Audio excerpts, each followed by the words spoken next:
So I'll quickly take you through what was my attempt strategy for the VRC section. And after that, I'll also highlight, how can you come up with a strategy that's suitable for you, right? So the way I started was, so this is keeping in mind a 40 minutes paper, right? 40 minute section. So you start with your VA section. You don't start with VA, so basically you allot 8 minutes for your VA section.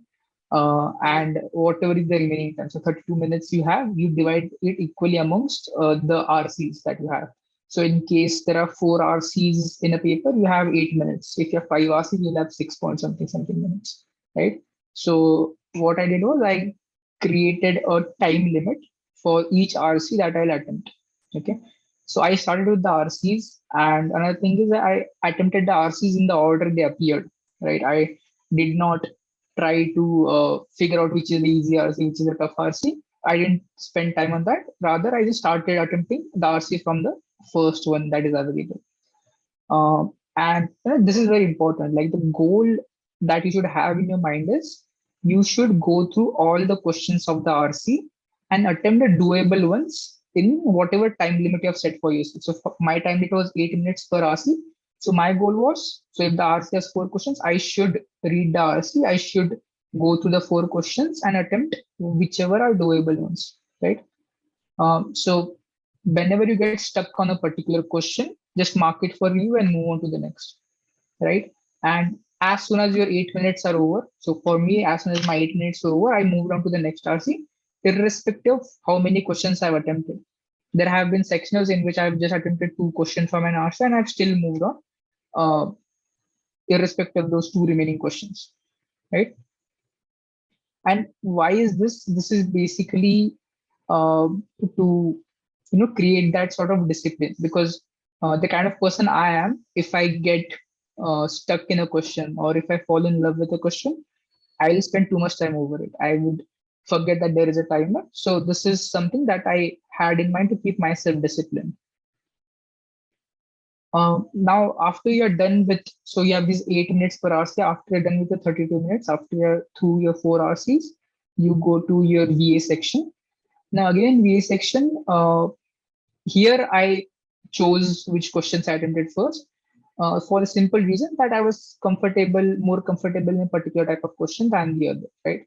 So I started with the summary questions first, then I did the odd one out questions, and paragenerals I left for the end.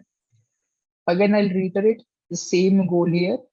You have whatever number of questions there are in VA section, you have to at least go through all the questions and attempt the doable ones, right? Let's say, uh, first question in VA section is a really complicated parajumble. Don't spend 4 minutes on a parajumble, right? That's not what you want to do.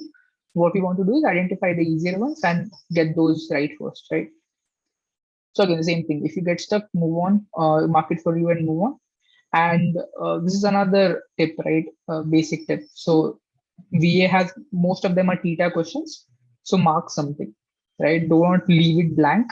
Uh, like I think except parajumble, the probability of getting it right is very low, even if you mark something, but still mark something. If the gods are gracious, you might get it right. So yeah, don't leave anything. And after you're done going through all the VA questions, in the end, you revisit the marked for you questions if you have time on your hand. All right. Yeah. So now, basically, we will look at how do you come up with a strategy that works for you, and why this is necessary is because the strategy I made, it was suitable for me.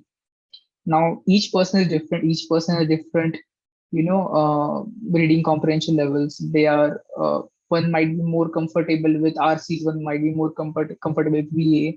The types of question that you're comfortable with might vary, right? You could have a different relationship with time than I do, right? So the way you go about it is you first start with your strengths and weaknesses. First, identify what are your strengths and what are your weaknesses. So for me personally, I felt my accuracy was better in RC as compared to VA. So I chose to attempt RCs first. If at all for someone, VA is the strength, start with VA, right? Second is figure out your relationship with time. What I mean by this, as I said earlier, right? I am the kind of person who, if I get stuck on a question, I might, take it personally, and I might try to definitely solve it irrespective of the time it takes. So so to avoid that, I created those, time limits, very specific time limits. But if you are a person who has a very great intuitive sense of time, and who can naturally move on from a question if you're not getting it, then you don't need to set such stringent timelines. You could do it some other way, right? Based on these two things, based on what you're comfortable with, and how do you work under that time limit, uh, devise a strategy. So once you devise a strategy, now this is important, is you actually test the strategy, right? Use the strategy in, I would say, at least two sectionals, and see if it works for you. And don't discard the entire strategy if it doesn't work. Check what worked and what didn't work. Now, it's possible that you outline a strategy and some parts of it are working.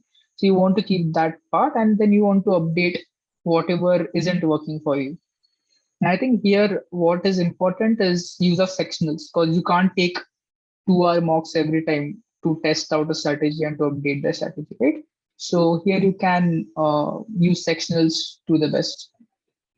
So yeah, this was, how, what was my strategy and how can you devise your own strategy. And I'll say, uh, don't start with developing a strategy immediately after this session, but do it. And this becomes more important towards the end of your prep, right?